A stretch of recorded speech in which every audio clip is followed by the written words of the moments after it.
parce que c'est aujourd'hui le chantier sur lequel nous travaillons. Voilà. Donc affaire à suivre. Affaire à suivre, je l'espère. Revenons sur l'exposition Vive le vent, donc jusqu'à la fin du mois à Saint-Cloud, dans un magasin qui s'appelle Tant que le loup n'y est pas, 3 rue de l'Église. C'est ouvert pratiquement je tiens d'abord à remercier la commerçante Laetitia Delabarre qui m'a permis de donner une exposition et surtout de la donner comme je voulais, parce que l'exposition est vraiment conçue comme un voyage. Une promenade comme ça, des personnages vous amènent à suivre un parcours et forcément j'ai un peu révolutionné le lieu, mais le lieu se prête totalement à l'univers que je voulais montrer. C'est un lieu magique. Dès lors qu'on entre dans cette boutique, on entame déjà un véritable voyage. Donc, ça correspond en plus parfaitement avec vos illustrations. Et vous créez aussi des ateliers gratuits pour les enfants, ou même voire pour les grands, des ateliers donc créatifs où vous expliquez un petit peu comment vous façonnez, comment vous créez tous ces personnages. Ça se passe plutôt les week-ends, mercredi, les samedis. À une heure particulière. Oui, c'était pour optimiser l'exploitation de l'exposition. J'ai proposé très spontanément des ateliers gratuits parce que pour moi, l'idée c'était de faire rêver les gens et surtout les enfants. Parfois, ils ont terriblement peu d'occasion de rêver en ce monde, je crois. Donc vous les faites rêver. Je l'espère. Alors nous allons vous écouter maintenant avec Christian Berg qui vous accompagne à la guitare. Vous allez chanter le morceau Aude de mer sur IDFM Radio Anguin. Nous sommes en Facebook Live avec nos 2 invités, nos 2 artistes du jour, Sauveur Carlus et Christian Berg. C'est à vous, messieurs.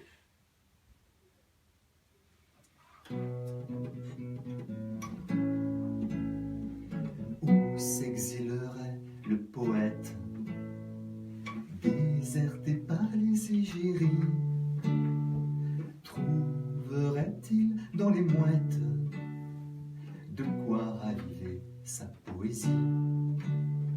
Il est des terres surnaturelles, tant leurs rochers sont des joyaux. La beauté attire d'elle le repos à vol d'oiseaux.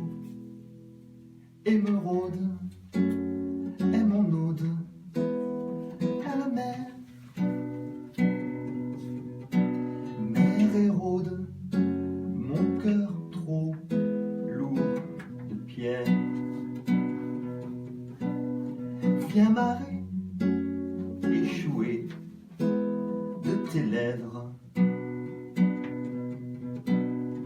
Un baiser sur mes 2 jours de grève. Entends chanter les voix du monde, j'entrevois leur gorge profonde. Plongeons au milieu des dauphins, dans l'essentiel main dans la main. Sans l'océan nous insuffle des rudiments de sagesse, par sédiments, par effluves. L'inspiration est une caresse. Émeraude est mon ode à la mer. Mer érode mes récifs mortifères. Marée, venez soulager par vos lèvres. De baiser ma peur des mots en grève.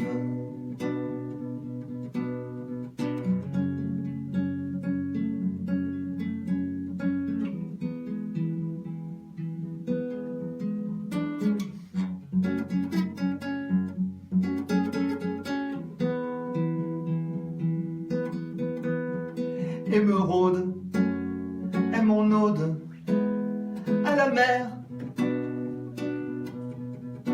Mer érode mon cœur trop lourd de pierre. Viens marrer, échouer de tes lèvres. Un baiser sur mes deux joues de grève. Et me rôde, et mon ode, la même. Mer et rôde, mes récifs, mortifères. Mer et vallée, soulagée par vos rêves.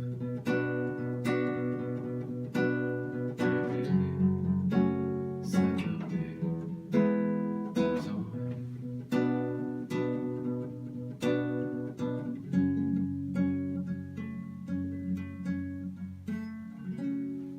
Bravo, merci beaucoup à vous deux, Sauveur Carlus sur IDFM Radio Anguin et Christian Berg qui vous accompagnait à la guitare mais qui aussi joue du saxo. Hein. J'aurais bien aimé voir ça aussi, quand même. Ah oui. J'ai un oncle qui joue aussi du saxo depuis quelques années et je trouve que c'est un instrument qui n'est pas suffisamment en avant. Il Oui. est très peu représenté. C'est un peu comme une voix en fait. Oui. Donc, c'est vrai que si c'est pas le leader, c'est un petit peu difficile de l'entendre dans plusieurs groupes, ouais, effectivement. Merci encore à vous deux, Sauveur. Ce titre Haute de mer sera, on l'espère, un jour sur un petit ou gros CD. Sur un album, lors d'un concert, je l'espère. Merci encore et je rappelle que votre exposition Vive le vent, c'est jusqu'à la fin de ce mois de janvier. On le rappelle dans un magasin qui s'appelle Tant que le loup n'y est pas, sur la commune de Saint-Cloud dans le 92. Vous avez aussi bien évidemment une page Facebook pour découvrir toutes vos belles créations. Il le faut bien. Et un site aussi internet. Donnez-nous le site internet. Sauveurcarlus.com. Voilà, tout simplement. Tout simplement. Tout est bien détaillé par rubrique. J'ai quelqu'un qui travaille. C'est un site qui est très très clair et très simple d'utilisation. On ne va pas non plus dans tous les sens comme ça. Il faut être organisé. Oui. Bravo encore à vous deux et à bientôt sur IDFM Radio Anguin. Merci. 8h50, le grand jeu dans un instant qui va vous permettre de repartir avec vos places pour le spectacle des années 80 qui aura lieu le 2 février prochain au Centre Cyrano de Bergerac. C'est toujours à la matinale du 24 janvier. Bonne fête aux François et juste avant le grand jeu, un nouveau point météo, le dernier pour cette nouvelle matinale. La matinale, IDFM Radio Anguin, la météo. Que se passe-t-il dans le ciel, Sophia ? Le temps valdosien sera pluvieux uniquement le matin. L'après-midi, le temps se calme en ne laissant que des nuages. Les températures seront douces et iront de 11 à 14 degrés en moyenne. Attendez-vous à avoir ce matin 12 degrés à Magny-en-Vexin, à l'Isle-Adam et à Vigny. En deuxième partie de journée, nous aurons 13 degrés à Marines et à Saint-Gratien et enfin 14 degrés à Viarme. Merci beaucoup. Dernier point sur la circulation en Île-de-France. Des bouchons, des accidents, comme chaque matin. Malheureusement, c'est comme ça. Vous conduisez mal, hein. Il faut être calme sur la route. Et donc, actuellement, quelques perturbations, notamment du côté de Ponto-Combo, toujours encore sur la N104, suite à un accident. Vous êtes bloqué du côté de Ponto-Combo dans le sens intérieur. Et puis quelques fermetures pour cette soirée à partir de 21h. La A4 sera fermée vers Paris, de la porte de Bercy, Bretelles-Paris-Centre. Et aussi la 86 dans les deux sens sera fermée, tunnel duplex entre Rueil-Malmaison et Vélizy et Villacoublay. 8h52, nous retrouvons le grand jeu avec plein de cadeaux à gagner. Et voici une nouvelle voix, vous l'avez légèrement entendu tout à l'heure sur la fin de la première heure de la matinale. Il suffit tout simplement de nous donner, c'est très simple le jeu, hein. Vous avez 2 secondes pour identifier cette voix avec un nom, un prénom. Et à vous, vos places pour le spectacle des années 80 qui aura lieu le vendredi 2 février au Centre Cyrano de Bergerac à Sannois. Et ils seront là, les artistes des années 80, Sloan, du célèbre duo Peter et Sloan. Il y aura aussi Richard Sanderson qui chantait le titre phare de la Boom. Et bien d'autres artistes seront présents à Sannois le 2 février prochain. Pour gagner vos places, essayez de tenter votre chance en nous donnant le nom de cette personnalité. 01 34 12 12 22, 01 34 12 12 22. Bonne chance et à vous vos places pour le spectacle des années 80 à Sannois le 2 février.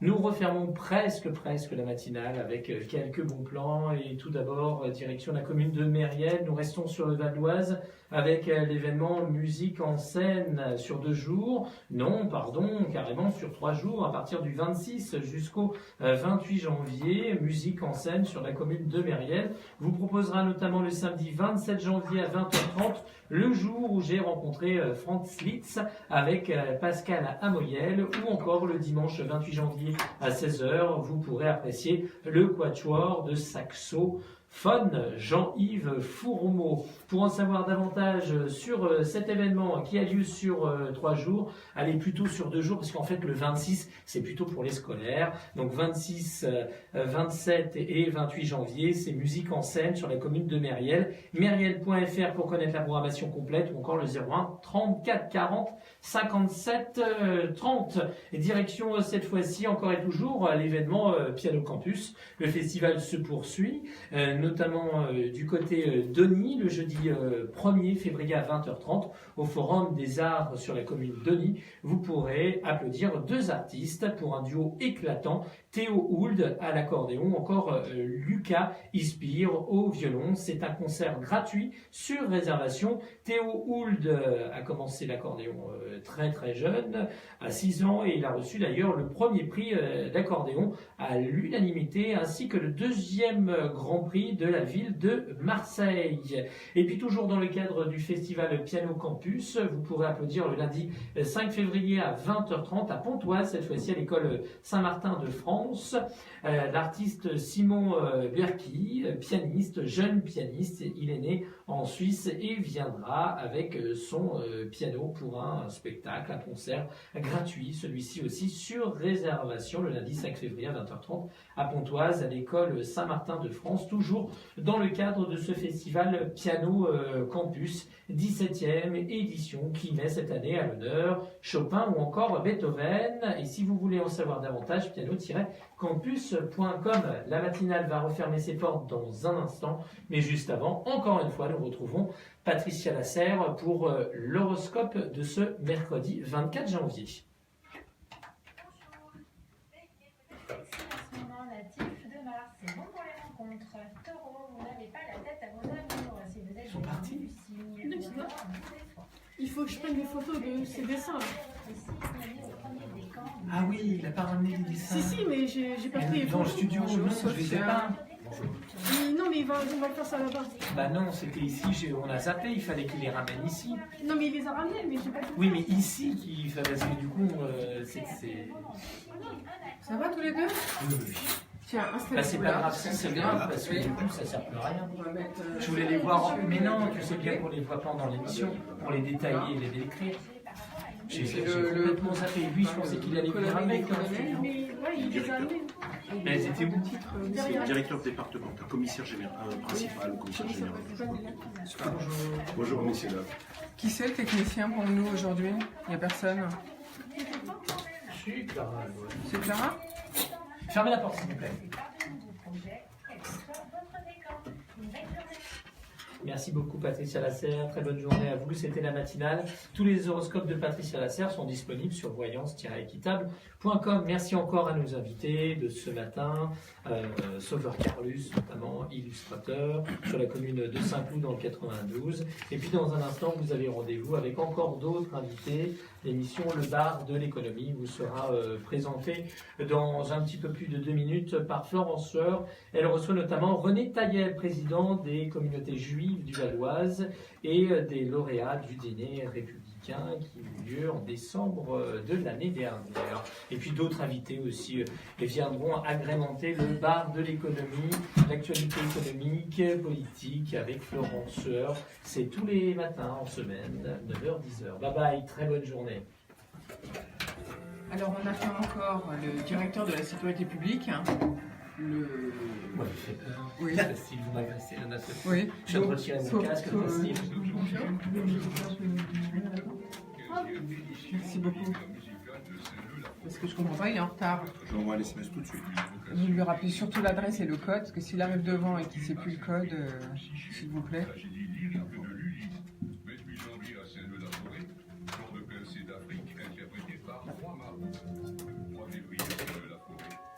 Je vous embête. Poussez le baisser, de toute façon, il a en pleine figure.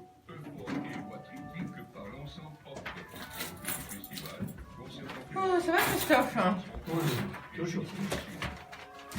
Alors, Malgré Babette les épreuves. de Rosière, c'est pour quand? On prend l'antenne dans 1 minute. Lundi 8h30. On n'a pas de... Mais je vais renvoyer, c'est pas grave. Je suis là. Je vais faire la Vous technique. pouvez ouvrir mon dossier barre de l'économie à la date du jour, il y a les musiques dedans, et puis surtout la chronique RH. Il y a le chroniqueur du jour. Comme ça au moins, si elle arrive en retard, il y a peut-être eu un problème.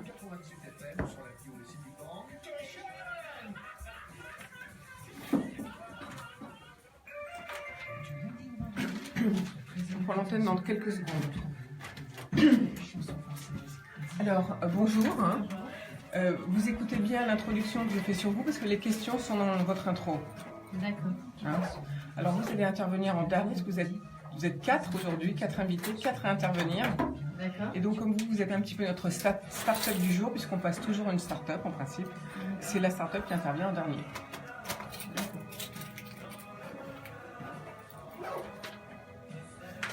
L'ordre d'intervention, donc, c'est René Taïeb, Frédéric Loz, monsieur, et puis vous. D'accord. Et Voilà. les questions, Je vous les repose après, n'inquiétez pas.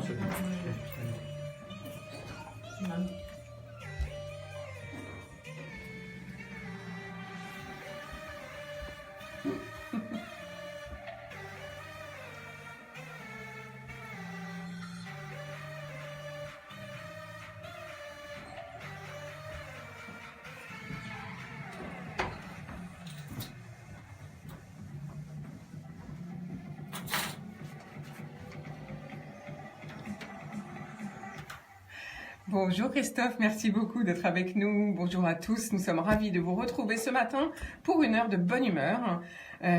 Donc avec Léo, bien sûr, notre co-animateur de la semaine. Bonjour Léo. Bonjour. En plus de notre fréquence sur 98.0 en FM, écoutez-nous en web radio sur idfm98.fr ou regardez-nous en live, en vidéo via Facebook, page IDFM. Le bar de l'économie, c'est un croisement d'expérience et de savoir-faire. Nous invitons ceux qui entreprennent, réfléchissent et concourent à la vie économique ou politique, en réalité à notre vivre ensemble. Ils ont de l'esprit et du cœur. Voici René Taïeb, bonjour. Bonjour.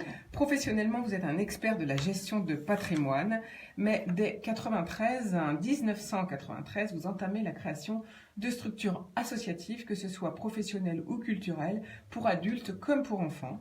Vous êtes très connu dans le Val d'Oise pour rapprocher les peuples et votre combat contre l'antisémitisme et le racisme est donc bien reconnu. Activité aussi reconnue par l'ancien ministre de l'Intérieur Bernard Cazeneuve qui vous a remis la Légion d'honneur.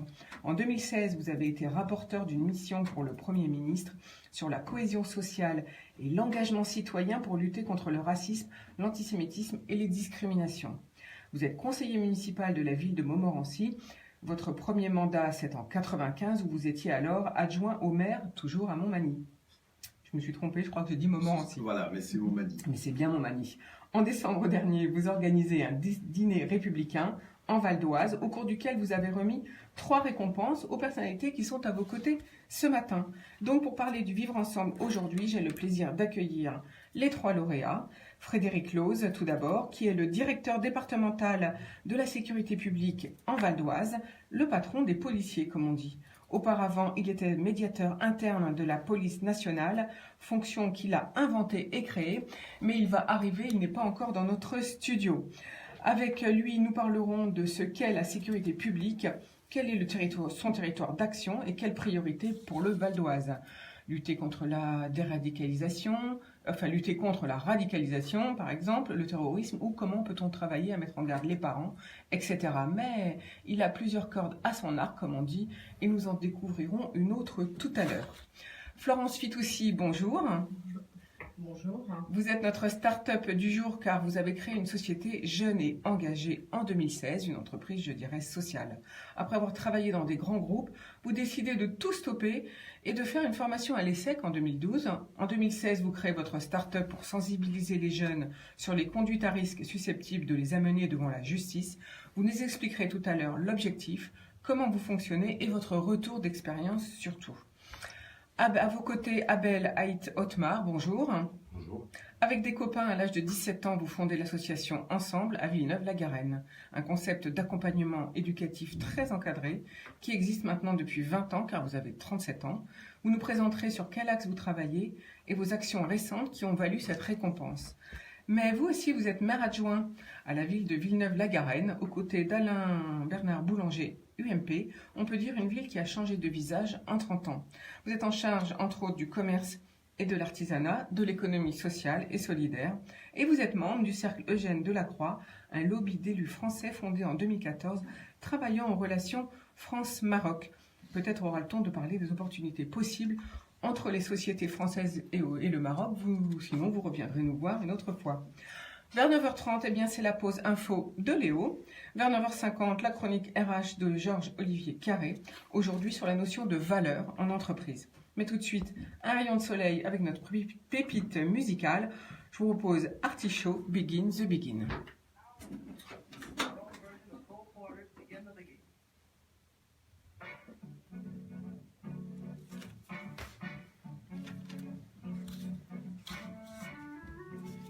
Bon, Christophe, si c'est vous qui restez toute l'heure, je suis désolée. Pardon. Si c'est vous qui restez toute l'heure, je suis désolée pour vous, ça va vous retarder. Mais je vais leur casser la tête. Comment? Je vais leur casser la tête à la technique. Mais bon, vous inquiétez pas, les pauses musicales, ça va être des respirations d'1 minute parce que s'ils sont 4, sinon on n'aura pas trop le temps de parole. On va voir. Selon qui arrive, comment. C'est vous qui direz, nous. Ouais, voilà.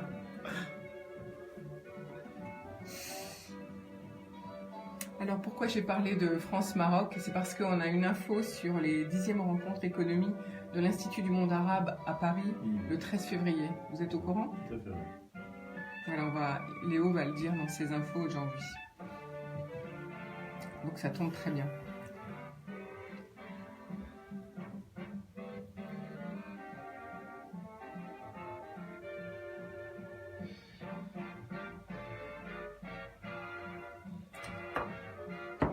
À 7, on reprendra.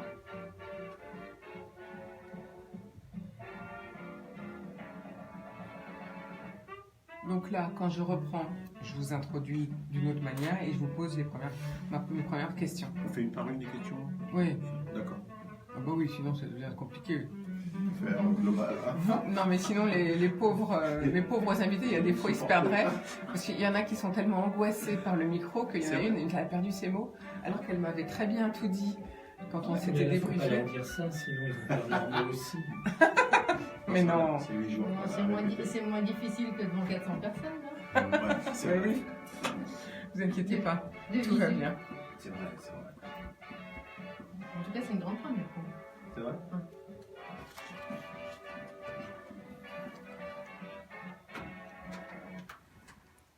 Alors, René Taïeb, fin 2017, au dîner républicain étaient présentes toutes les communautés religieuses, une première en Val d'Oise, mais aussi beaucoup d'élus, de maires, de députés et sénateurs de la République. Comment vous est venue cette idée de dîner et pourquoi le mot républicain? Mais écoutez, le dîner est une des conséquences de tout le travail qui a été fait depuis plusieurs années, d'autant plus que je regarde à chaque fois de quelle façon la société évolue. Et le Val d'Oise est un département qui nous permet de bien jauger à chaque fois les sensibilités, les besoins, les attentes. Et ce qui est apparu nécessaire suite aussi à 2012, avec les attentats de Toulouse et Montauban en 2015-2016 sur Nice, Saint-Denis ou Saint-Étienne-du-Rouvray, il y a un problème de fond. Le problème de fond est celui de l'engagement citoyen et de la cohésion sociale. Alors, on se pose la question, qu'est-ce que veut dire encore aujourd'hui l'engagement citoyen et de quoi est constituée cette cohésion sociale? Quel est son contenu? Qu'est-ce qui la fragilise et qu'est-ce qui la renforce? Et c'est toute l'interrogation que je me suis posée depuis des années. Alors il se trouve que j'ai mis en place quelques pistes, mais je pense que la première des réponses qu'on a pu donner à cette interrogation, c'est de pouvoir enfin réunir l'ensemble des partenaires de la cohésion sociale, qu'ils soient de religions différentes, qu'ils soient des élus de la République ou même des représentants de l'État. Et il était fondamental, mais je dis bien fondamental, de réunir tous ces gens qui contribuent chaque jour au bien-être de la société. Alors, est-ce que c'est aussi pour faire comprendre, enfin, pour obliger à une prise de conscience des adultes par rapport à la jeunesse? Oui, vous soulevez un point très important concernant le rapport des adultes, notamment les parents, et celui des jeunes. Ces jeunes qui sont le vivier de nos générations futures, puisque il est important d'investir sur eux, de les impliquer dans la cohésion sociale, dans cette société, dans cette nation. Parce que sans cette jeunesse, sans l'apport de leurs parents aussi, on ne peut pas avoir une société riche, ambitieuse, parce que les jeunes sont notre avenir. Et il faut savoir investir sur eux. Alors de quelle façon? Je pense que le premier lien qui existe entre ces jeunes et la société, ce sont leurs parents. Puisque les enfants regardent ce que font leurs parents. Ils travaillent, ils se lèvent le matin, ils parlent avec leurs voisins, ils s'enrichissent de tout ce qui est à disposition dans les différentes collectivités locales, mais ça ne suffit pas. Le deuxième point qu'il faut mettre en valeur, c'est celui de l'éducation nationale. L'école est un endroit extrêmement complexe, parce que l'éducation nationale vous apporte beaucoup. Mais est-ce que la forme, le fond, est adapté aux jeunes d'aujourd'hui? Est-ce que les jeunes d'aujourd'hui n'aspirent pas plus à de la confiance, de la responsabilité? C'est une vraie question. Et le troisième lien, c'est celui, je pense, entre les jeunes, à travers les associations, où ils doivent s'impliquer beaucoup plus. Parce que les associations, plus d'1 million constituent le tissu associatif français.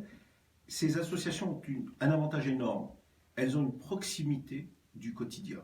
C'est-à-dire qu'il n'y a pas une seule association qui ne soit pas implantée dans une ville.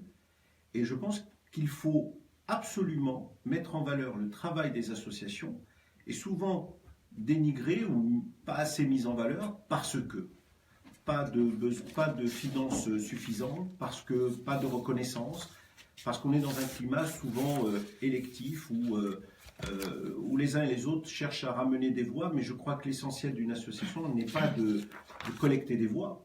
L'essentiel d'une association, je pense, est de partager, de mettre en valeur les proximités. Et les deux personnes qui m'accompagnent, excepté peut-être le directeur, on vit cette notion d'association à plein temps et de façon très constructive, et ils en parleront très très bien tout à l'heure. Alors, vous avez émis un rapport, donc comme je le disais en introduction, sur la cohésion sociale et l'engagement citoyen. Quelle solution avez-vous proposé, sachant que, comme vous l'avez dit, dans l'éducation, plusieurs cultures cohabitent, donc plusieurs habitudes d'éducation. On n'éduque pas les enfants de la même manière, que ce soit en Afrique, en Europe, ou même aux États-Unis ou au Brésil, par exemple. Quelle solution avez-vous proposé? Alors, dans ce rapport que m'avait demandé le Premier ministre de la République française, c'était complexe, mais c'était assez simple aujourd'hui, parce qu'il voulait avoir le sentiment et sur des éléments probants de ce qu'est le terrain. Parce que souvent, beaucoup d'instituts de sondage vous élaborent des rapports qui sont un peu généralistes. Mais là, nous avons interrogé plus de 72 personnes en un mois sur l'axe Paris-Lyon-Marseille, et à chacune de ces personnes, nous avons posé 30 questions. La synthèse est très forte. Le premier point, c'est que dans ce rapport, il fallait faire un état des lieux. L'état des lieux, c'est quoi? C'est de savoir comment bat le cœur de la société.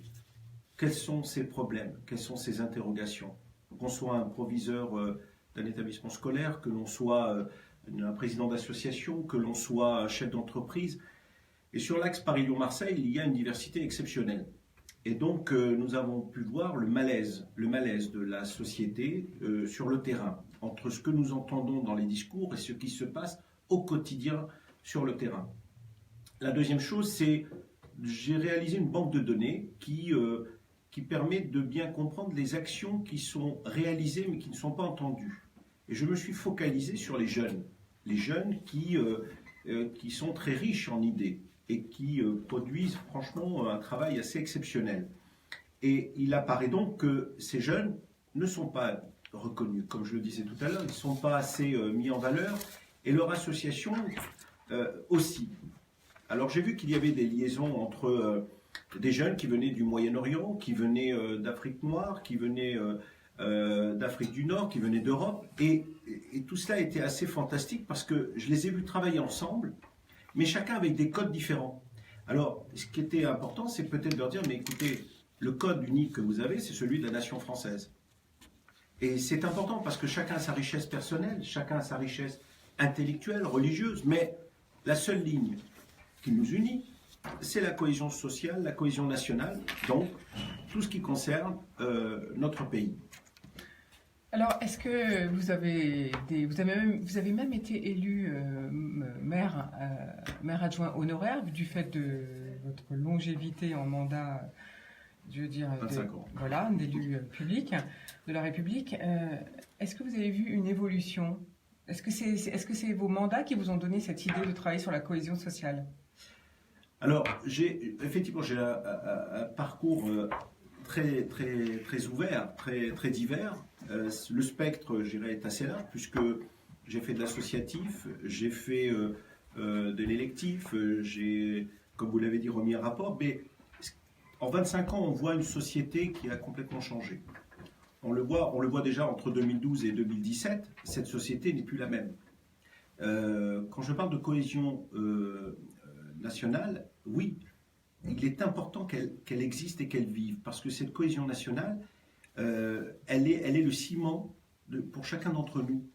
Elle va apporter à chacun d'entre nous un label, ce label de la nation, de l'équilibre, de la répartition, et c'est très important. Et je profite de l'arrivée du directeur de la police au niveau du département pour remercier, comme je l'ai fait, les forces de police, parce que cette cohésion sociale existe qu'à travers aussi la mise en place des forces de police, la façon dont elles gèrent les conflits et qui amène chaque individu à réfléchir sur sa place dans la société, et à la police aussi de mettre en valeur non pas les défauts mais plutôt les qualités de chacun, en faisant attention, en discutant, en débattant. Mais je crois que le directeur a beaucoup plus d'éléments que moi sur ce sujet. Oui, justement, on va faire une petite respiration musicale. Je vous propose Willy William avec On s'endort, et on lui passe la parole tout de suite après. Vous arrivez juste au bon moment. Désolé, mais... C'est pas grave, on sait ce que c'est les embouteillages. Non, c'est la grève des prisons. Ah oui, justement, c'était un sujet dont je voulais parler avec vous, parce que c'est quand même... On peut en parler c'est surtout les inondations. C'est surtout les inondations sur les routes. Non, mais ça, c'est... Non, ça aurait pu s'expliquer par rapport à votre retard. On a la grève des prisons, on est un petit oui. On fait très attention. Je ne peux pas parler de tout, mais on a quand même... C'est une gestion compliquée à l'intérieur. Très compliqué. Il y a des gens qui vont aux assises, il faut extraire. Il y a des détenus radicalisés, on ne peut pas... En fait, moi, ce que je comprends, c'est qu'on a un gros problème, finalement, psychologique au niveau des prisonniers, avec tous ces problèmes de radicalisation, et qu'on n'arrive plus à... que c'est difficile d'être... Moi, je vais m'exprimer sur les questions de sécurité. Oui, voilà, c'est ça. S'il vous plaît. De toute façon, vous inquiétez pas, je vais vous poser quelques questions. On va pas arriver sur ce sujet tout de suite. Vous avez 10 minutes, ça vous va? Oui, Oui, parce que comme on n'a qu'une heure, non, mais bien sûr, 10 minutes chacun. Question que vous me poserez, non, par contre, ce qui est intéressant, c'est si les uns et les autres, vous voulez rebondir sur la parole de l'autre. Hein. N'hésitez pas à me faire un petit signe, ou carrément, quand vous entendez une respiration de la part de la personne qui parle ou qui finit une phrase, intervenez. Hein. C'est ça le débat à l'antenne. Bon, on passe qu'une minute. On te fait combien de temps là Ça fait 35 secondes. D'accord. Non, ça fait plus que ça. Attends, dès que je retrouve mes papiers. Voilà, j'y suis. Donc je vous ai présenté en introduction, hein, j'ai tout dit. Presque tout. J'ai contrôlé. Non, j'ai laissé une petite surprise pour les auditeurs. Ce sera ma dernière question. Sur mon roman.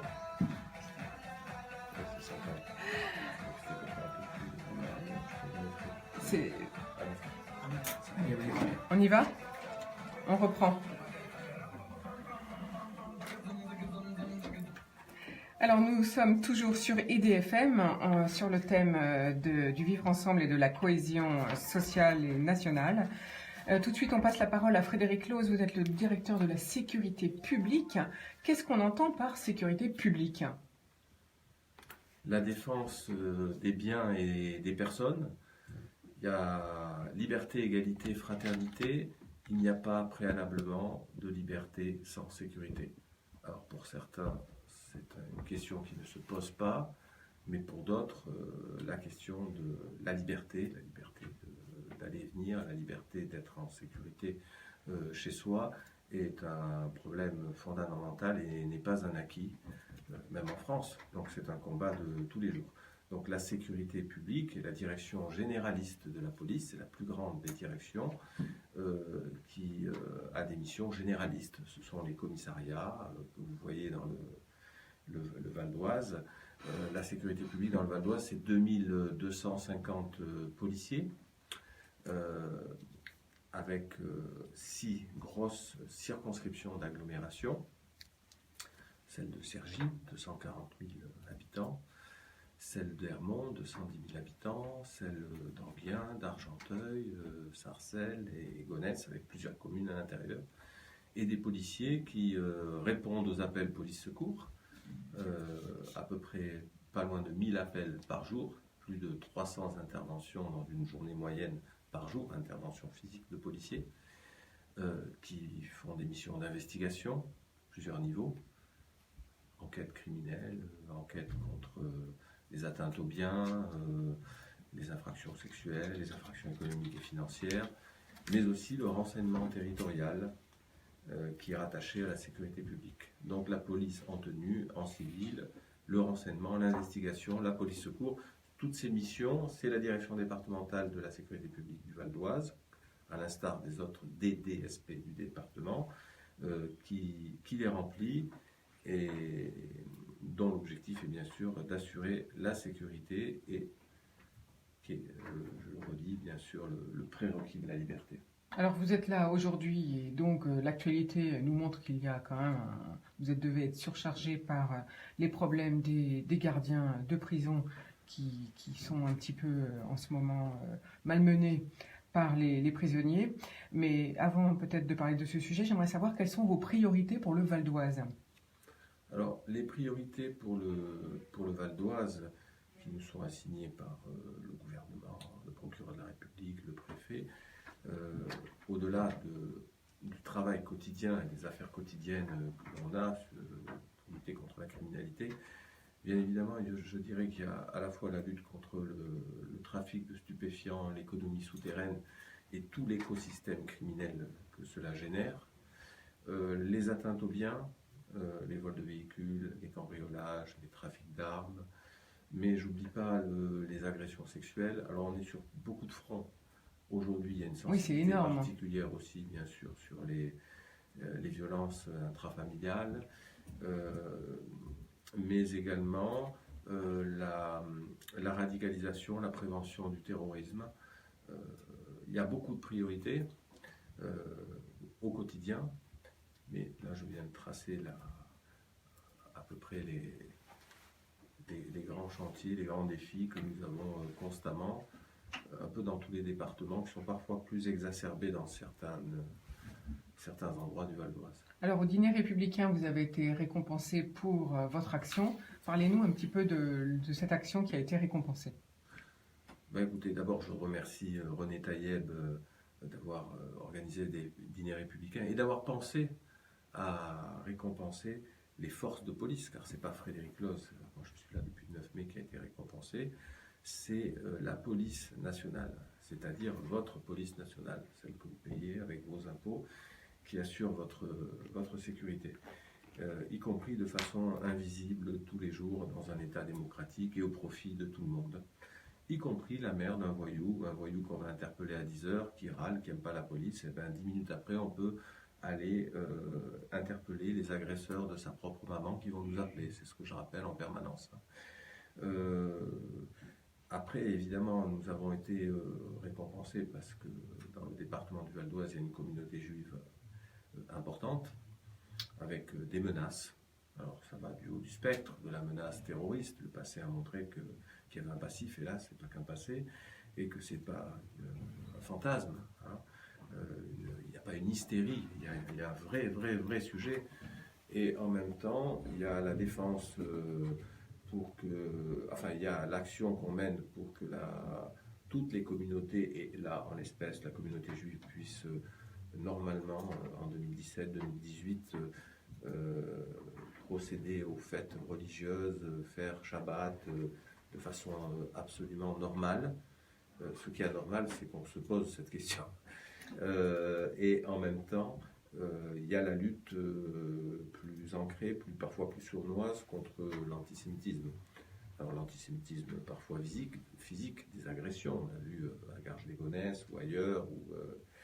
Et puis après, il y a la lutte sur les réseaux sociaux, la diffusion d'une forme de racisme plus spécifique, mais qui est une forme de racisme, qui est l'antisémitisme. Et notre action a été récompensée parce que nous sommes mobilisés contre le racisme et l'antisémitisme pour défendre à l'instant T une communauté juive importante dans le Val d'Oise. C'est pas une défense privilégiée, c'est pour défendre tous les citoyens. Oui, mais les gens entre guillemets de la communauté musulmane ou les assyro-chaldéens ou les chrétiens sont menacés. Évidemment, ils auront même le droit à la même prestation. Mais il y a des menaces plus spécifiques dans le passé et actuellement sur la communauté juive, et c'est pour ça que nous avons été récompensés. Oui, et puis on sait que le Val d'Oise est un département où il faut être très vigilant parce que la montée de la radicalisation fait partie, malheureusement, on fait partie des départements où il y a le plus d'essais. Oui, je pense que Aït Otma, vous voulez intervenir. Oui, tout à fait. Ouais. C'est ce que vient de souligner donc, le patron de la police est assez intéressant parce que finalement, on constate qu'aujourd'hui, ces problématiques à la fois liées à l'antisémitisme, à la discrimination et au racisme, nous, citoyens, on voit véritablement ça sous forme de la répression et ce qui dépend véritablement et ce qui pèse sur le poids des policiers. Mais on ne met pas assez en avant justement, et c'est là où nous, en tant que politiques, en tant qu'élus, on doit aussi prendre nos responsabilités. C'est quel est le travail finalement qui est fait en amont pour pouvoir éviter justement aux forces de police d'avoir justement cette approche répressive. Et on en parlera tout à l'heure au travers du travail qu'on fait au niveau des associations. Moi, j'avais écrit un courrier à un certain nombre de collègues, en tout cas le département de Hauts-de-Seine, sur cette nécessité de mettre en place un élu chargé du vivre ensemble, du vivre, faire et construire ensemble, parce que c'est une vraie problématique aujourd'hui dans notre République, c'est comment pouvoir connecter justement ces individus, ces personnes, ces communautés qui malheureusement aujourd'hui ne se parlent plus, qui ne se voient plus et qui ne se mélangent plus. Mais pourtant, ils sont quand même minoritaires, on devrait pouvoir y arriver. Enfin, c'est pour ça que là où il n'y a pas de problème, on se pose quand même quelques questions, on a du mal à comprendre. C'est pour ça que vous êtes là aujourd'hui. Alors, autre surprise avec vous, Frédéric Loos, vous êtes un médiateur. C'est vous qui avez finalement inventé et créé cette fonction de médiateur de la police. Qu'est-ce que c'est la fonction de médiateur? Alors, plusieurs choses. D'abord, je souscris totalement à ce que vient de dire notre autre invité. Avant d'aborder le médiateur, je voulais également dire que pour maintenir la sécurité et la paix sociale dans le département, chaque année, il y a plus de 200 policiers qui sont blessés lourdement et qui sont en arrêt de travail blessés. Mais après... Donc agressés carrément, vous voulez agressés, voilà, exactement. Plus largement, on a un policier sur 3 en moyenne qui va être blessé dans l'année. C'est énorme. Ah, c'est énorme. Plus 210 policiers, pour la plupart des policiers en tenue ou des policiers de la BAC, qui sont blessés en arrêt de travail. Donc vous nous avez bien dit de 210 policiers blessés par an dans le Val d'Oise, ça personne ne le sait, personne ne le dit. Pour faire en sorte que on puisse vivre ensemble paisiblement, librement. Il y a ce sacrifice qu'on oublie. Après, je ferme cette parenthèse, sur la médiation en 2012, le gouvernement d'alors, le ministre de l'Intérieur, M. Valls et le directeur général de la police, ont souhaité créer une fonction en interne, de médiation interne au sein de la police nationale, pour désamorcer les conflits qui peuvent exister entre leurs policiers et leur hiérarchie, pour éviter que des policiers aillent devant les tribunaux, c'est-à-dire dans des conflits longs, lourds, lents, et qui peuvent affecter la cohésion sociale des 156 000 policiers. Il a été décidé de dire, plutôt que d'aller devant les tribunaux contentieux, on va créer une fonction de médiation interne qui m'a été confiée pour la préfigurer, pour l'inventer, pour la mettre en place et essayer ce que j'ai fait pendant 4 ans et demi de l'incarner, avec comme adjoint un magistrat administratif qui était avec moi. Donc chaque fois que des policiers en interne rencontraient des problèmes managériaux lourds ou également qu'ils contestaient des décisions relatives à leur carrière et qui n'avaient pas de réponse de l'administration, ils pouvaient me saisir, alors pour des questions d'avancement, de notation, d'évaluation, de discipline, de mutation, des questions médico-statutaires, des questions de management, de contestation d'une décision lourde, et pour éviter que cela ne dégénère, ils pouvaient me saisir, j'émettais un avis favorable ou défavorable à l'agent, j'appelais les personnes, j'expliquais la décision, j'essayais de convaincre ou le policier en disant vous avez tort, l'administration a raison, l'administration de la police, ou au contraire, j'essayais de convaincre l'administration de la police qu'elle avait commis une erreur ou qu'elle avait tort, que ce soit sur le plan d'une décision ou d'un comportement managérial ou d'une décision juridique, et d'essayer de la convaincre d'enclencher quelque chose qui n'est pas facile, qui s'appelle la marche arrière. Voilà. Donc c'est à l'honneur d'abord de la direction générale et du directeur général de l'époque, Claude Balland, d'avoir créé cette fonction. Moi je l'ai incarnée au profit des 156 000 policiers de France et d'outre-mer. C'est une belle mission sur le plan humain qui a du sens et qui a bien fonctionné puisque j'avais chaque année à peu près plus de 500 saisines. Et j'ai pu mesurer les attentes, parfois la souffrance des policiers.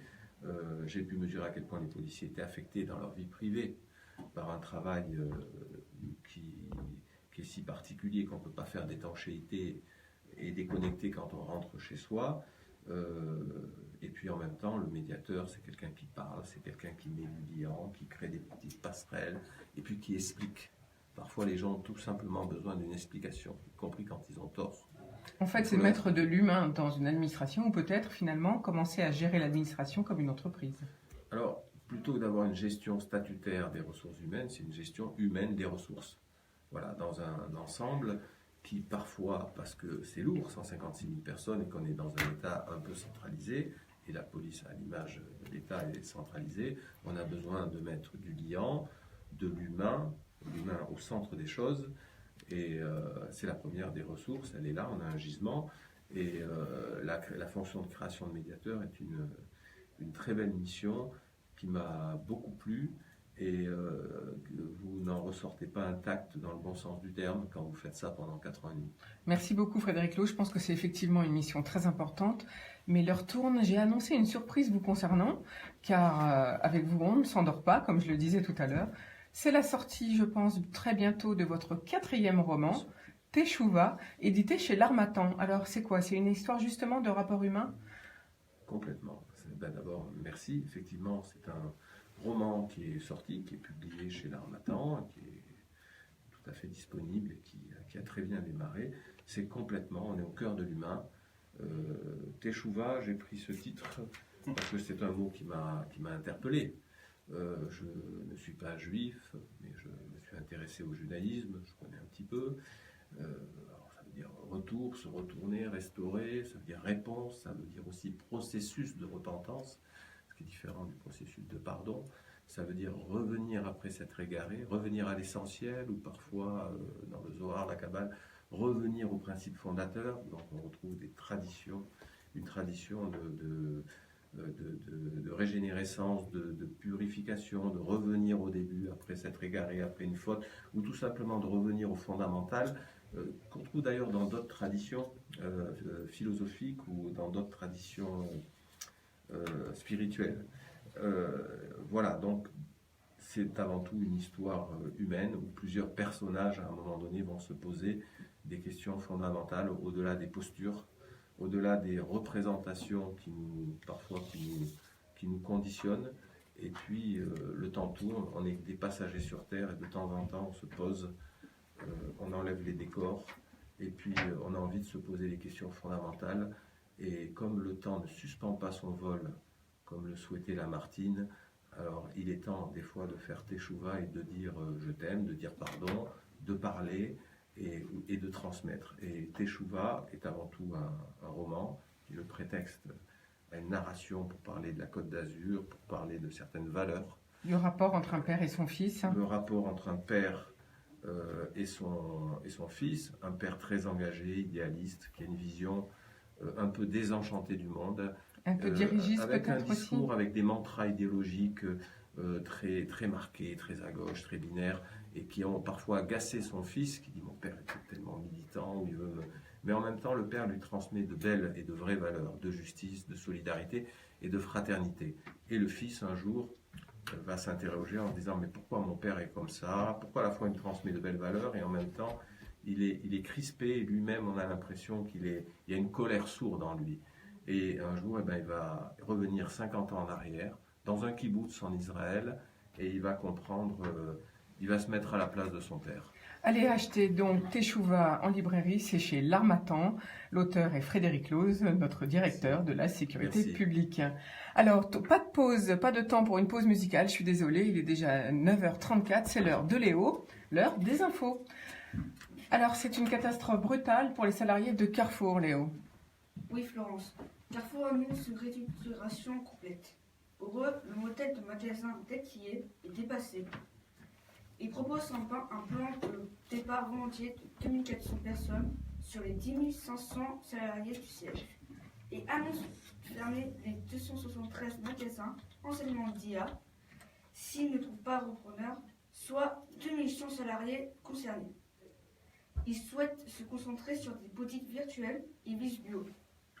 Un plan de réduction des coûts de 2 milliards d'euros d'ici 2020 est voulu.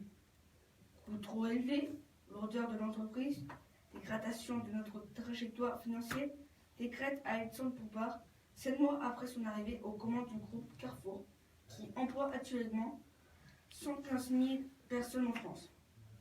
Il met également un terme autour de projets et annonce une enveloppe annuelle de 2 milliards d'euros consacrée aux investissements, mais à des investissements sélectifs, comprendre rentable. Comprendre rentable, oui, 2 milliards d'euros d'investissement, c'est l'annonce de l'enveloppe annuelle. Alors Davos, le rendez-vous incontournable du gratin des hommes d'affaires.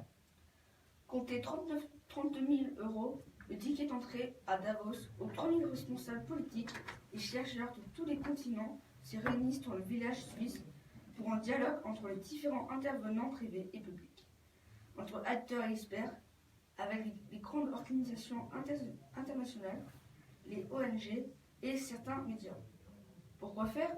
Pour identifier des problèmes au niveau mondial, régional et industriel, chercher des solutions comme c'est possible et créer des partenariats pour agir.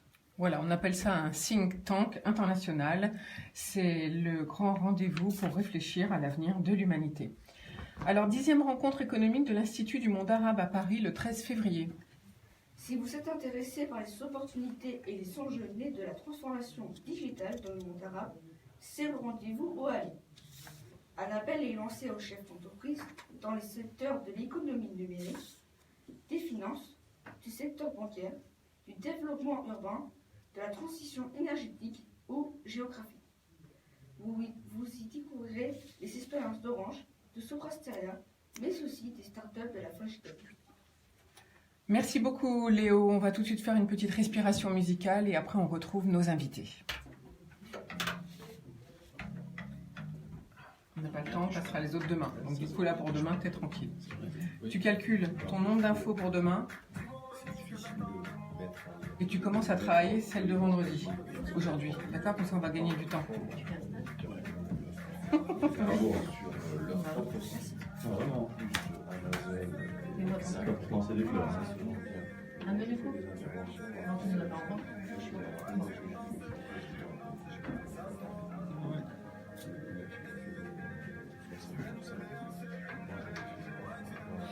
Après c'est pour vous. D'accord. Moi? Abdel. Oui, Abdel d'abord. Non, moi j'ai le temps de respirer. Alors, il nous reste 38 jusqu'à 50 pour vous deux. Ça va être chaud, hein? Bon, il faudra revenir. Bon. On va reprendre. Christophe, s'il vous plaît. On va reprendre.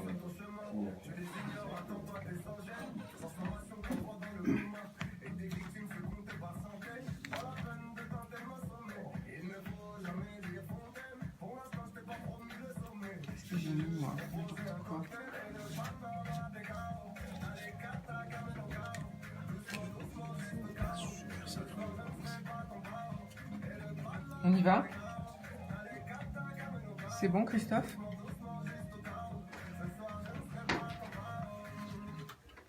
Alors, nous voici de retour avec nos invités pour le thème du jour qui est la cohésion nationale.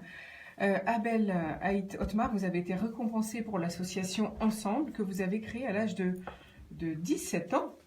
Donc, expliquez-nous un petit peu les axes sur lesquels vous travaillez, parce que c'est très intéressant. Alors tout à fait, ouais, j'ai créé cette association en 98, j'avais 17 ans et demi, je me cherchais un petit peu. Et l'association, en fait, elle travaille sur deux axes assez simples. Le premier axe, c'est le coaching scolaire. Donc on n'est pas dans l'accompagnement scolaire pur et dur, on est vraiment dans un accompagnement individualisé, suivi et très encadré, où les enfants doivent venir signaler leur contrôle, tout leur contrôle dans toutes les matières. Donc ils ont un cours condensé, un contrôle sur table et une correction sur papier, et puis au tableau, comme on fait un peu dans les grandes écoles en prépa, notamment au niveau de l'école.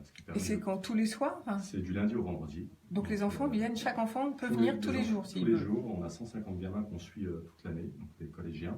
Donc on prend des gamins qui ont entre 4 et 9 de moyenne générale, et on arrive à des résultats extraordinaires, puisqu'on a suivi 2800 enfants depuis la création de cette association. Il y a 2% d'échecs, et donc la plupart des gamins atteignent les grandes écoles.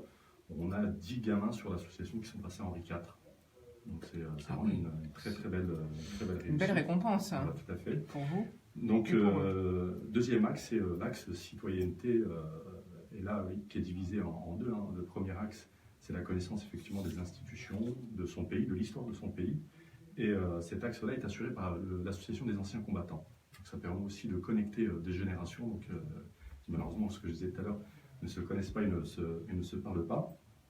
Et ce qui nous a permis, ce qui nous a valu d'être récompensés il n'y a pas très longtemps, parce qu'on a fait une grande dictée sur l'histoire de France au château de Versailles, et on a fini deuxième sur 900 enfants, donc, ce qui est pas mal. Et le deuxième volet, c'est le vivre, faire et construire ensemble. Et je remercie René Taïeb, qui a tenu à souligner effectivement l'excellent travail qu'on mène dans pas mal de départements. Ce qu'on a permis, par exemple, à Villeneuve-la-Garenne, c'est vrai qu'on a une communauté juive de 400 à 450 familles, donc ce qui est quand même pas mal pour une ville de 27 000 habitants. Et un jour, dans la discussion que j'ai eue avec le rabbin, je me suis dit, finalement, il faut qu'on arrive à connecter, il faut qu'on arrive à travailler ensemble. Et on a fait un travail vraiment remarquable, ce qui a permis, par exemple, sur deux axes que j'ai soulignés, je suis adjoint au commerce. Il y a 10 boulangeries à Villeneuve-la-Garenne qui sont tenues dans la grande majorité par des gens de confession musulmane. Il y a 450 familles. Moi, je me suis étonné de remarquer que la communauté juive allait acheter son pain soit à Épinay, soit à Saint-Mandé. Je me dis, mais attendez, ça va être quand même compliqué. On bosse à la Défense, on revient, on va repasser pour aller à Paris chercher son pain. Je dis, mais quel est le problème? Il m'a dit, écoutez, il faut que le rabbin passe allumer le four le matin.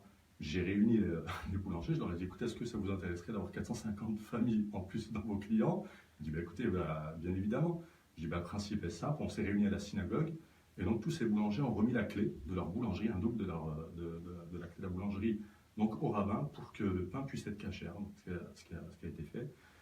Donc, on a vraiment, donc voilà, au niveau de l'association, des référents de chaque communauté, catholique, juive, musulmane. Donc vous avez nommé des référents Tout à pour fait. chaque communauté, c'est ça que vous êtes en train de nous dire? Tout à fait. Qui viennent expliquer un petit peu, je dirais, des événements comme Kippour, Noël, la fête de l'Aïd, en quoi c'est important pour telle ou telle communauté. Et donc ça permet véritablement aux gamins toute l'année de pouvoir vivre dans cette notion de vivre, faire et construire ensemble. Donc on est vraiment dans ce que René tout à l'heure disait, l'éducation de manière, je dirais, qui s'inscrit dans la durée. Et encore une fois, j'insiste énormément. Il n'est pas normal que cette nouvelle génération, parce que, encore une fois, je ne vais pas refaire l'histoire, mais le flux migratoire après 1974, quand nos parents sont arrivés, alors qu'ils n'ont pas eu l'éducation républicaine, ils n'ont pas eu l'éducation dont on a la chance de pouvoir bénéficier aujourd'hui, nous, au niveau de la 4e génération, et pourtant ça se passait très bien. Je pense que le patron de la police ne vous contredirait pas là-dessus. Hein. C'est des personnes qui savaient pourquoi ils étaient là, ils étaient reconnaissants à l'égard du pays qui les accueillait. Et il n'est pas normal que des enfants d'aujourd'hui qui grandissent dans ces écoles avec tous les principes, avec tout ce qu'on nous apporte et qu'on n'avait malheureusement pas dans les pays d'origine, se comportent différemment. Donc on est vraiment dans la connaissance du pays, parce que pour nous, une réussite, et je finirai là-dessus, elle n'est complète que si le gamin il réussit sur le plan scolaire, il sait ou il connaît la connaissance du pays dans lequel il vit, et surtout, il sait avec qui il y vit. Donc en fait, on peut dire que vis-à-vis des enfants, vous remplacez les parents qui ont une culture antérieure française, finalement, vous leur inculquez cette culture, enfin la culture de la République, finalement, c'est ça que vous faites, mais en même temps, vous êtes un atout de communication entre des adultes qui finalement n'ont pas connaissance de comment fonctionne l'autre, c'est ça que vous nous avez dit. Complètement, et véritablement, encore une fois, moi j'ai lu un super texte et je vous invite encore une fois, j'ai vraiment été touché par un témoignage patron de la police du Val d'Oise, et j'espère qu'au-delà du Val d'Oise, on arrive à capter ce matin dans les ondes et dans beaucoup de quartiers, je dirais, parce qu'on oublie que derrière un policier, derrière une tenue, il y a un homme, il y a des valeurs, il y a des principes, il y a une famille. Hein. Et c'est complètement ça aujourd'hui. Je disais encore une fois, je disais, ce beau témoignage de cette jeune femme de 27 ans qui, atteinte d'un cancer, avait un témoignage à dire et à transmettre. Et elle disait, c'est ce qui m'a vraiment, et on l'a lu devant les gamins, c'est ce qui a été poignant, c'est quand on sait qu'on va mourir, quand on sait qu'on va quitter cette terre, mais finalement, toutes les prises de tête, tous les problèmes deviennent quelque chose, on n'a plus envie d'avoir un poids sur le cœur, on n'a plus envie d'avoir.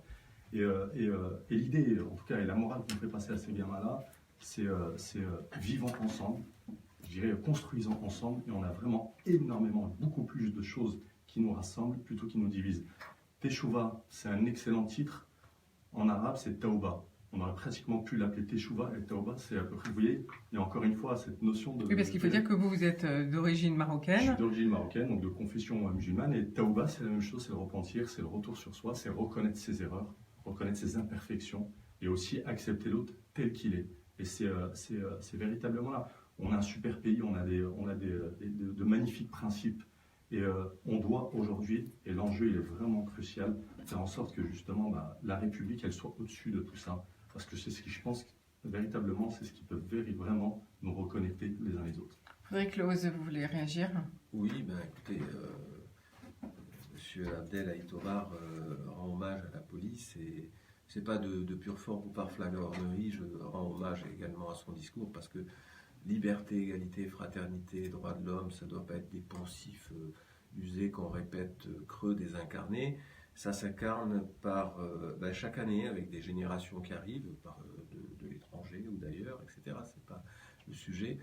Par des gens comme M. Abdel Aït-Omar qui, en fait, au quotidien sont des entrepreneurs de la fraternité et qui font que ce qui nous unit demain est plus important que ce qui nous divise. Et ça, c'est formidable. C'est des initiatives locales, associatives, etc. Parce que, évidemment, on va voir, et surtout nous, policiers, on baigne dedans ce qui ne va pas, y compris dans la délinquance ou la délinquance des jeunes d'origine maghrébine. Mais ça fait plaisir, et vous avez parfaitement raison de mettre en valeur non seulement des associations ou des gens qui réussissent, et qui sont probablement, on le sait, une majorité silencieuse. Et il faut les aider à vivre en sécurité, il faut les aider à devenir de bons Français avec leurs spécificités, en même temps en adhérant à ce pays. Et là-dessus, le travail qui est fait, à commencer par les fondamentaux, c'est-à-dire l'aide aux devoirs, l'aide scolaire. Je trouve ça formidable. C'est pour ça que je dis M. Abdelaït Omar est un entrepreneur de la fraternité, une des fourmis travailleuses de la République qui font que demain, ce ne sont pas des mots désincarnés. Bravo. Et puis il faut que aussi peut-être que les Français, les petits ou les jeunes et les moins jeunes, qu'on oublie un peu les fonctions et les métiers, parce que derrière chaque fonction, il y a un homme, un être humain, une famille. Et je crois qu'on a tous les mêmes problèmes et les mêmes soucis, c'est de vivre en paix, tranquillement, et de faire ce qu'on a envie de faire. On a la chance d'être dans un pays de liberté et on n'en profite pas. Alors on va tout de suite passer la parole à Florence Fitoussi, qui, elle, voit au travers de jeunes et engagés les jeunes d'une autre manière. Alors quel est l'objectif ? Quel est votre retour d'expérience ? Comment fonctionnez-vous ? Vous avez 3 minutes. Alors, l'objectif de notre association, elle vise réellement à faire prendre conscience à chaque jeune de sa place dans la société. Et comment on agit vis-à-vis de ces jeunes, en fait, ça fait l'objet d'un constat, c'est que la société a beaucoup changé, M. Taïeb l'a dit, depuis 25 ans. Et on voit que nos jeunes, aujourd'hui, ils sont soumis finalement assez facilement à des conduites à risque avec les réseaux sociaux, avec tous les outils qu'ils ont entre les mains. Et nous, on est venu un petit peu se faire à la fois les garde-fous de toutes ces conduites, en allant avec M. Haïs, qui est juge assesseur au tribunal pour enfants, leur expliquer un certain nombre de conduites à tenir pour ne pas se retrouver face à un juge au tribunal pour enfants et ne pas forcément se laisser influencer à la fois par le système, à la fois par toute la pression qui peut venir des uns, des autres, de l'extérieur. Alors, et ne pas, voilà, ça fait vraiment l'objet d'un constat qu'a fait M. Haïs en tant que juge, c'est-à-dire les gamins qui arrivaient chez lui, ils voulaient s'amuser. Et face à lui, il disait, monsieur, la sanction tombe, mais on ne savait pas. Donc nous, on a voulu créer ce lien entre l'école et la jeunesse, entre la justice et la jeunesse, pour leur expliquer ce qu'il faut faire pour savoir. Alors, vous intervenez où ? C'est-à-dire, c'est les parents qui peuvent venir vous contacter ou bien vous allez dans les écoles ? Alors, on intervient dans les écoles, on frappe aux portes des écoles. Aujourd'hui, les écoles commencent à frapper à notre porte aussi, mais ça a commencé par une prise de contact avec les chefs d'établissement, la volonté effectivement de travailler avec ces élèves. Et on a eu un accueil magnifique, puisque je dirais que les chefs d'établissement qui nous ont vus, nous ont dit immédiatement venez nous voir. Après, on a trouvé les moyens de faire fonctionner notre action au sein des établissements. Et aujourd'hui, on peut dire qu'on a un résultat de près de 10 000 jeunes qui ont été sensibilisés. Alors, il y a un passif. Nous, on a commencé notre action en 2016, mais il y avait déjà tout un historique avant, un travail qui s'est fait, un travail de projet qui s'est construit avec les établissements et qui nous permet de dire qu'aujourd'hui, ça marche puisqu'on nous contacte directement, puisqu'on renouvelle, les chefs d'établissement renouvellent les actions ou quand ils changent d'établissement, on nous appelle pour nous dire de revenir voir les enfants. Les enfants, aujourd'hui, sont 3 heures à peu près en contact avec nous, soit pour de la sensibilisation, soit sur un travail effectivement de scénarisation de procès mineurs. L'idée étant de leur faire vivre des histoires réellement jugées au tribunal pour enfants et de faire face réellement à un juge avant de s'y retrouver ou avant de ne pas s'y retrouver. D'accord, alors si on est intéressé, comment on fait pour vous contacter ? Vous avez un site internet ? On a un site internet qui est www.jeunesetengagé.org. Voilà, et puis une page Facebook, Jeunes et Engagés, il suffit de chercher Jeunes et Engagés sur la page Facebook. Abdelaït Omar, pareil, vous avez un site internet, comment on fait si on veut vous contacter en tant que... Donc, association ensemble, ensuite vous cherchez par ville, puisqu'on est ouvert dans plusieurs villes. Voilà. D'accord. Merci beaucoup à vous tous. On va tout de suite partir pour notre pause ressources humaines. C'est la chronique du mercredi avec Georges Olivier Carré. Bonjour Georges Olivier. Ça va arriver. Je vous ai déjà parlé de la mission et des valeurs. Aujourd'hui, nous allons parler de la vision, qui est la synthèse de la mission et des valeurs. La vision est une première approche concrète de la mission et du chemin à parcourir pour s'en rapprocher tout en restant ici, tous les trimestres. La vision décrit en termes visuels, auditifs et émotionnels ce que sera l'entreprise, ses clients et son environnement quand elle aura atteint le grand objectif qui concrétisera sa mission. La vision décrit le chemin Les étapes pour y parvenir, c'est la concrétisation d'un rêve. Si vous voulez réagir qui doit être exprimé avec également à émotion ce qu'il dit sur la et valeur créer de de l'entreprise, l'émotion vous pouvez. chez ceux qui la reçoivent, qu'ils soient salariés ou clients. Il s'agit de créer un avenir auquel ils auront envie d'appartenir. Je dis bien de le créer, pas de le prédire. Nous sommes plus dans le rêve créatif que dans la logique. Il n'y a pas de bonne réponse, juste un rêve que nous croyons pouvoir concrétiser. Donc c'est vraiment une Quand minute on pour crée, conclure. il n'y a pas de bonne ou mauvaise réponse. Voici par exemple quelques éléments de la vision d'Apple, tels que l'exprime Tim Cook. Désolé, elle est passée en verbe, mais elle n'est pas passée sur Il dit D'accord, c'est pas grave. Nous croyons que nous sommes sur Terre pour faire des produits extraordinaires, et cela ne changera pas. Nous sommes constamment centrés sur l'innovation. Nous croyons à ce qui est simple, pas à la complexité.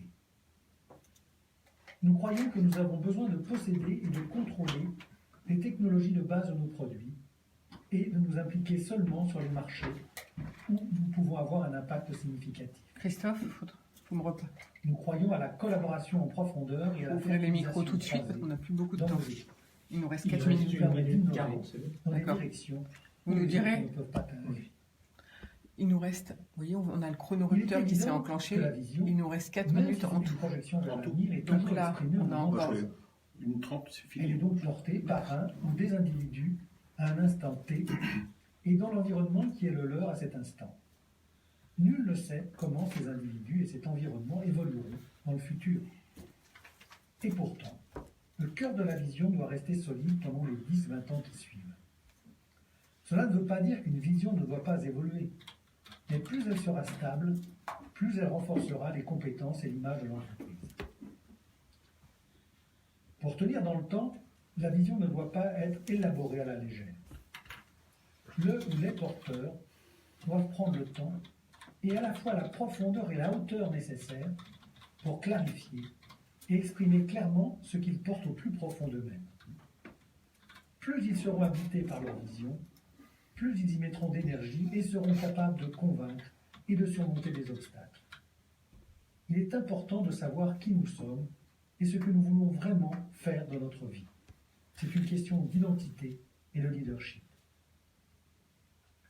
Antoine de Saint-Exupéry disait « Si tu veux construire un bateau, ne rassemble pas tes hommes et femmes pour leur donner des ordres, pour expliquer chaque détail, pour leur dire où trouver chaque chose. Mais si tu veux construire un bateau, fais naître dans... »